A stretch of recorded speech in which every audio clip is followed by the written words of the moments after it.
What's up, everybody? Welcome back to another crime story video.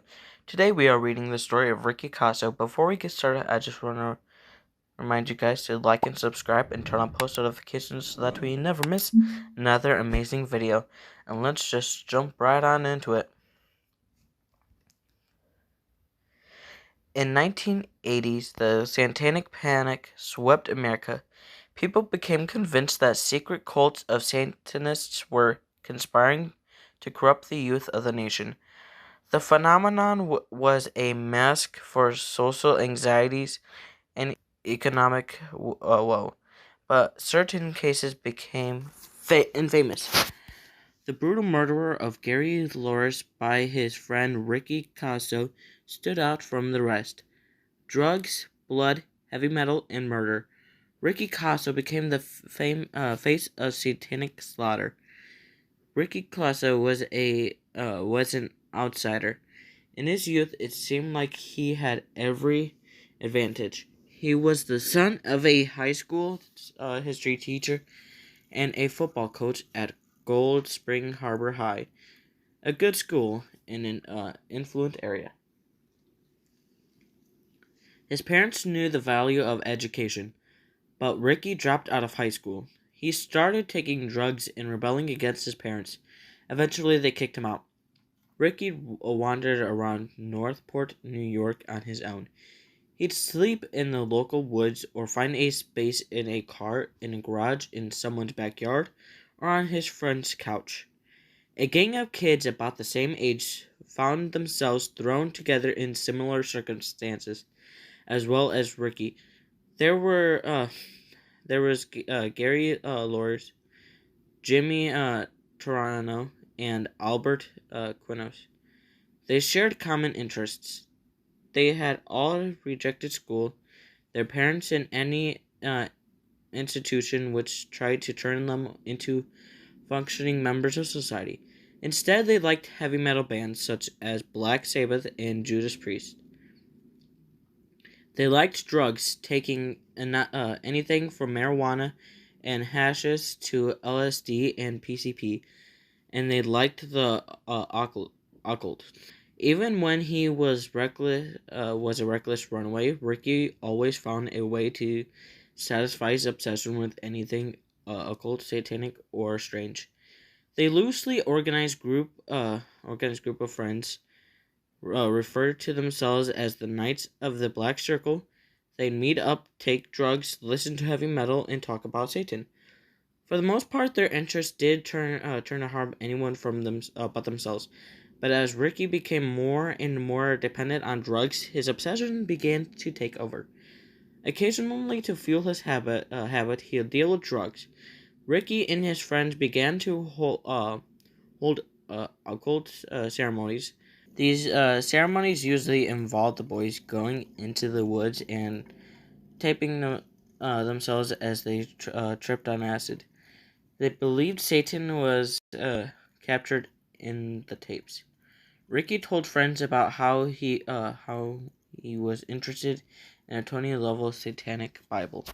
One night on the eve of Saint Walpurga, Ricky and his friends stayed at the infamous Emmettville whorehouse. This behavior worried Ricky's parents. On more than one occasion, they tried to have him taken to a hospital to get help with his addictions, but Ricky always ran away. Back to the woods and back to his drugs in 1983, Ricky was caught in a colonial-era graveyard. He was digging up a grave. After being arrested, Ricky contracted pneumonia and was treated at a hospital. His parents tried to have him committed for psychiatric care, but even though the psychiatrist admitted that Ricky was antisocial and he was not psychotic, nor did he pose a threat to anyone. After recovering from pneumonia, Ricky was released. Almost a year later, Ricky had only got worse. His drug consumption had increased. His fascination with the occult had grown deeper. One night, Ricky passed out at a party. Gary Larios reached inside Ricky's jacket and took out 10 bags of PCP. Waking up the next morning, Ricky noticed his drugs were missing. Furious, he confronted Loris. After being threatened, Loris agreed to return 5 bags to Ricky, as well as money to cover the drugs he had already consumed. The matter seemed settled, but Ricky never stopped resenting Loris. On at least 4 occasions, they got into a fight, fights which Ricky always won. Then on the night of June 19th, 1984, he invited Loris to a gathering in the Azteca Woods. Toronto and Aquinos joined them, which they'd been told were mescaline. In truth, it was probably low-grade LSD. They smoked PCP and listened to music on a radio Mickey had borrowed from a friend. Crows cawed in the distance as the teenagers tried to get a fire going, but the firewood was too wet. Loris tore the sleeves from his denim jacket and burned his socks, trying to use his own clothes as kindling. The drugs took hold and the friends whittled away the hours, alone together in the woods. Then it turned to violence. Ricky grabbed hold of Loris. They fought and Ricky quickly overpowered the other man. He punched Loris, pounding his fists into the teenager's body. He bit Loris on the neck. From somewhere, Ricky produced a knife. He stabbed Loris in the chest again and again. Loris had knife wounds all over his chest. Ricky drove the knife into Loris' eyes, carving out his eyeballs. While Ricky stabbed his friend, he called out into the night, "Say you love Satan," he demanded of Loris. All Loris could mutter in response was, "I love my mother." Finally, he gave in, starting that he loved Satan. But by then it was too late.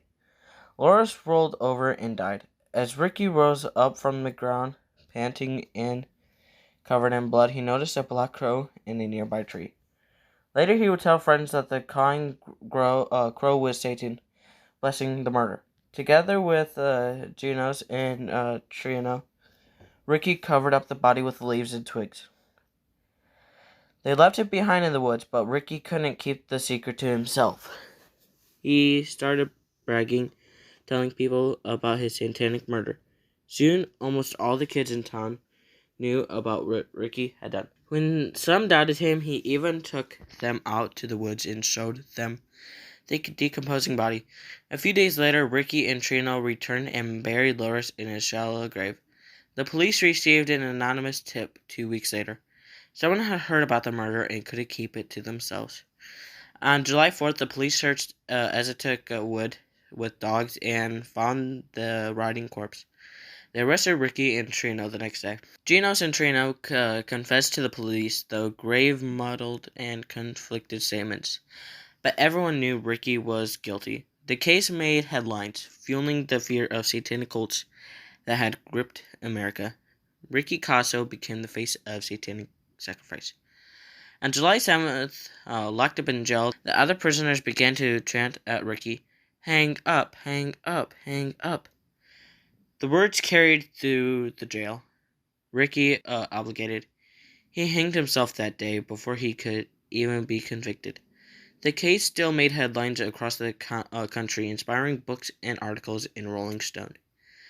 Ricky Kasso, who called himself the Acid King and claimed to have been blessed by Satan, was found dead in his own jail cell. In death, he sparkled conspiracy theories and scandal. He began the frightening face of Satanism in the United States. If you enjoyed this video, please remember to like and subscribe and turn on post notifications so that we never miss another video. And I will see y'all in the next one. Peace out.